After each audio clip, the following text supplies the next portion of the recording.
This is the Big O Show. This is the Big O Show. All right, there he is. How you feeling, baby? You feeling good? Feeling great. Oh, how are you? Excellent. Can't complain. What'd you think of the draft and the Canes? One good day. I mean, look, they had 3 players drafted. I thought it was only going to be 2. DJ Ivy, has those big long arms. He's big-bodied 6'2" cornerback. So he was able to sneak into the 7th round. Good for him. Happy for him. He's a good kid. Just didn't have a lot of success at Miami in terms of highlights, right? I mean, a lot of big plays he gave up, but maybe he's the kind of kid who rebounds and has a good NFL career. I know DeMarcus Van Dyke always loved DJ, always loved his attitude, and wish he'd played better, but it is what it is. Okay, that I'm interested in to see what he does at the next level. I don't really have a lot of hope for the kid. I was kind of surprised that he got drafted. Will Mallory is a guy. Obviously, we'll talk about Stevenson too, but Mallory is one of those guys that I think fits in today's pass catching tight ends in the NFL. Yeah. I really do, and if he can stay away from the injuries, who was it? The Colts, I believe, took him, right? Went to the right team, right? I mean, that's kind of a team that's rebuilding, new coach, new quarterback, so many different new things going on in Indianapolis. It's kind of the perfect place for him to land himself a spot. And Stevenson, will he be the best one out of the lot, you think, in the NFL? I hope so. I hope so for him. You know, my issue with him was always speed. I always thought he was more of a safety than a cornerback. I'm interested to see, how it is that the Bears decide to use him. You know, is he a tweener who kind of switches between positions, moves to safety, moves to cornerback, back and forth? I think talent-wise, there's no question he's got the goods. He's got talent.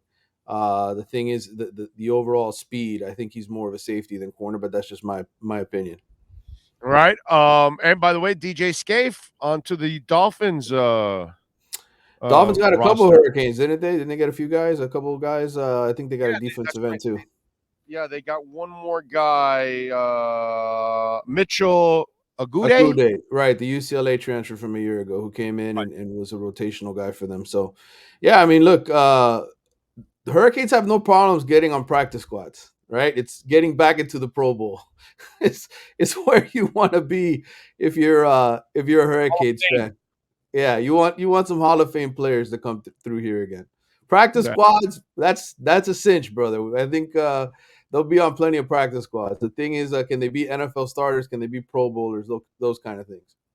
Well, Jaden Davis, talk to me about Jaden Davis. Yeah, look, a kid with a lot of experience. Started 22 games at Oklahoma.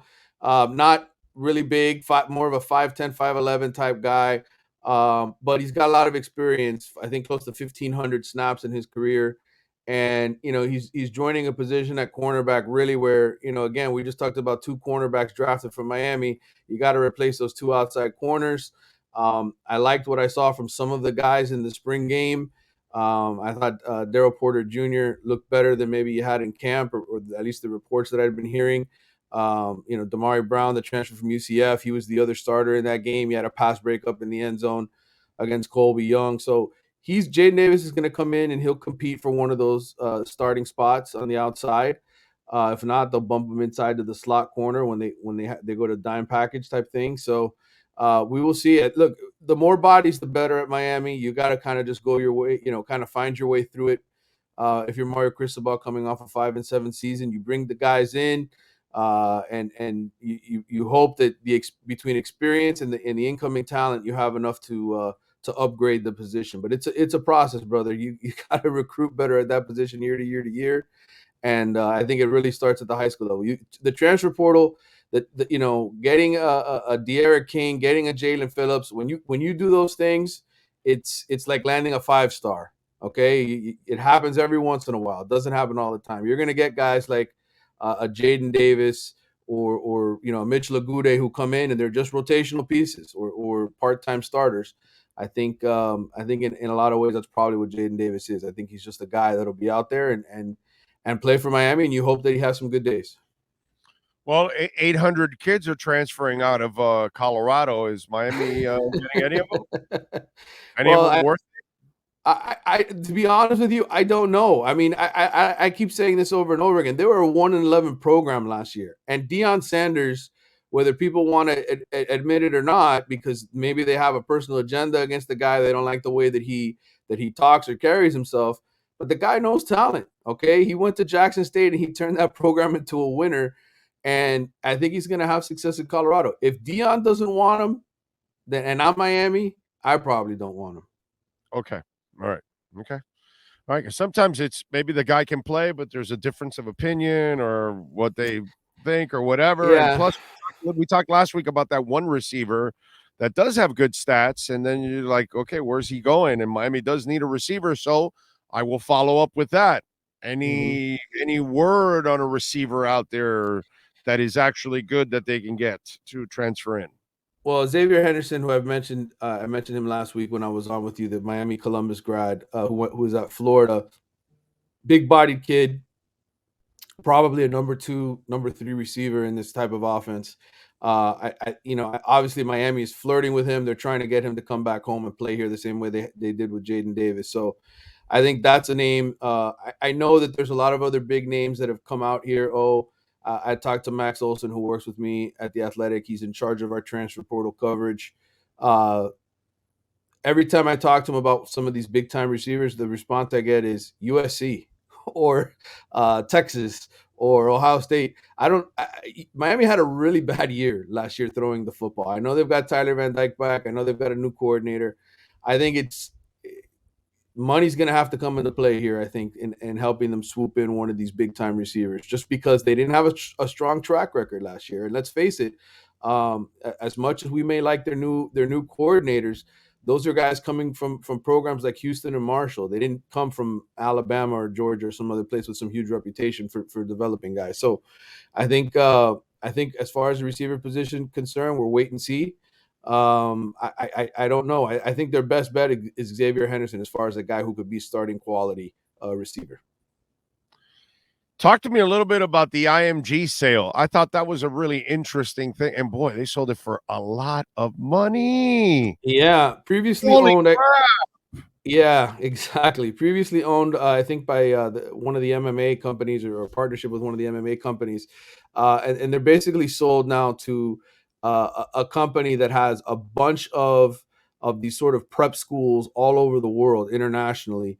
And so 33 countries, bro. 33 Jeez. countries, including Asia. So all the elite schools, boarding schools where kids actually stay there and live there, obviously, in a college type atmosphere. Basically, what they're doing is they're bringing in IMG to help them set up their athletic programs at their schools. And then at the same time, I think IMG, the flip side of it is IMG is going to probably have access now to more and more international type student athletes who say, I want to go. The branding of IMG, in other words. Right. And then the elite ones from China and wherever else they are, all throughout Europe, those kids say, man, I want to go to America. I'm going to go to IMG and Bradenton. And so it just opens the door more networking, more sort of sharing. But yes, IMG is not going anywhere. They're not downsizing it. Yes, it was sold, but the brand is very, very strong. They're moving it from Bradenton to South Florida. Is that what you said? That'd be nice, right? Make it easy for me. I wouldn't have to drive 3.5 hours to go over there. Yeah, 1.25 billion, dude. Holy. Yeah, that's the valuation on it. Yeah, a lot of money. Man, that was one of the more well-read stories at The Athletic, believe it or not. People were very, very interested in that story. It caught when I saw that, it caught my eye. I had to read it. I said, wow, this is like super interesting. Anybody that thinks that, high school to college business isn't big business, well, you don't know what the hell you're talking about, because look at that, dude. Well, look, I mean, all the shoe companies, all the sports drink companies are still looking for the next big stars, right? They want to get in early. They want to sign these athletes and have them market. And I know in today's age it changes. It's changed a little bit with social media. You don't have to necessarily be a great player like the Cavender twins. They weren't superstars in women's basketball, but they were good enough players on their team and good looking enough, certainly, right, to help them market products. So I think in today's age, maybe it's changed a little bit, but I think still everybody wants to get in on the ground floor on the next stars in whatever sport it is. And IMG is that place. They were just Yeah. courtside. What I forgot what NBA game they were at courtside. Was it Memphis? It might have been Memphis. Yeah. Yeah, It was. yeah. I know it was the Lakers series. It was the Lakers Memphis series. Yeah. Yeah, it was late. Right. Exactly. It was Memphis. Exactly. Yes. And they were there and they were like, it's like those two girls are stars, man. It's like they're all over the place. Social media, man. If you can, if you know how to manipulate it and you can get it done, and God bless them. They don't really have to work another day in their lives. They really don't. They probably have enough money to just survive for the rest of their lives if they wanted to.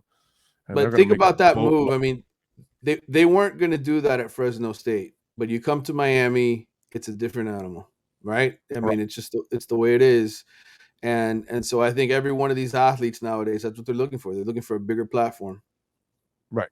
Yeah. It's crazy stuff. All right. Anything else on the recruiting front that we should know of? Look, man, I mean, Mario's going to keep at it. I don't think they're done with the transfer portal.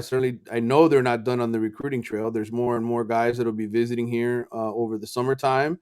The one thing I would say is just show patience. This is kind of the boring time. There's not a ton that's going to go on in these months.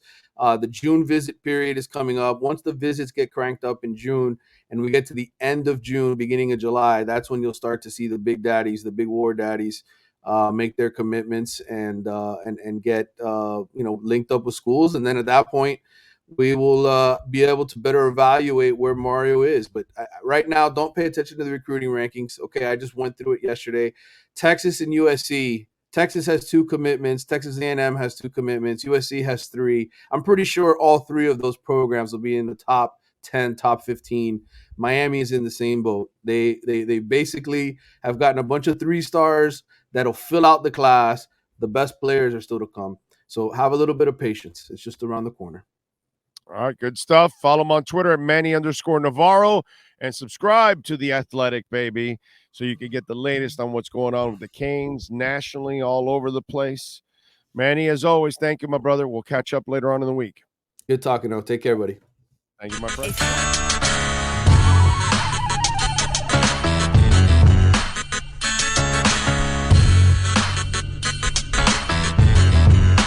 This is the Big O Show. This is the Big O Show.